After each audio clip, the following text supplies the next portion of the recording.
ఇప్పుడు హనుమంతరావు గారిని మాట్లాడాల్సిన కోరుతున్నాం. కొత్త రమేష్ గారిని మాట్లాడాల్సిన కోరుతున్నాం. జై ఆదివాస జయవాస. ఈరోజు మన ముఖ్యమంత్రి రేవంత్ రెడ్డి గారికి 106 వాసవి క్లబ్ ఇంటర్నేషనల్ తరఫున ధన్యవాదాలు తెలుపుతున్నాము.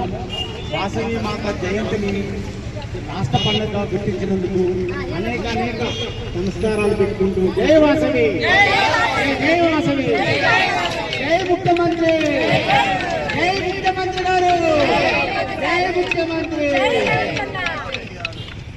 ఇప్పుడు సుబ్రహ్మణ్యం గారిని మాట్లాడాల్సిన కోరుతున్నాం. సుబ్రహ్మణ్యం గారు, అదేవిధంగా ఇప్పుడు రేవంతరావు గారిని మాట్లాడాల్సిన కోరుతున్నాం. జై వాసవి, జై వాసవి, జై బలో వాసవి మాతాకి.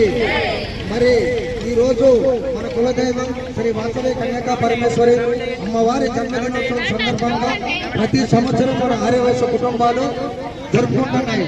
కానీ ఈ రోజు ఒక ప్రతిష్ట ఏర్పడింది. అది ఏంటంటే మన తెలంగాణ గవర్నమెంట్ లో పలుసార్లు బట్టి విక్రమార్క గారిని కలిసి మేము చాలా పేపర్ల రూపంలో అమ్మవారి జన్మదినం ఆత్మహత్య దినోత్సవం సందర్భంగా మన తెలంగాణ జాతి గర్వించదగ్గగా జరిపించాలని కోరుతూ వాళ్ళకి ఇచ్చినటువంటి అప్లికేషన్స్ మరి ఈ రోజు మన మొర ఆలకించి మన తెలంగాణ రాష్ట్ర ముఖ్యమంత్రి యనమల రేవంత్ రెడ్డి గారు స్పందించి మరి ఇటు ఆంధ్రాలో ఆల్రెడీ వర్తిస్తుంది. మన చంద్రబాబు నాయుడు గారు అక్కడ చెప్పారు. అదేవిధంగా ఇక్కడ మన ముఖ్యమంత్రి గారు కూడా జాతీయ పండుగగా ఇప్పుడు మన తెలంగాణ రాష్ట్రంలో అందరూ కూడా గవర్నమెంట్ అధికారులకు తెలియజేసి జీవో పంపించారు. మరి ప్రతి సంవత్సరం వైశాఖ శుక్లపక్షమి దశమి రోజు ఈ కార్యక్రమం జరుగుతున్నది.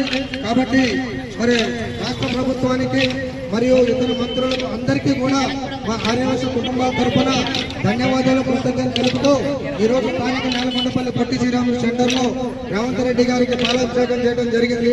జై వాసవి, జై జై వాసవి.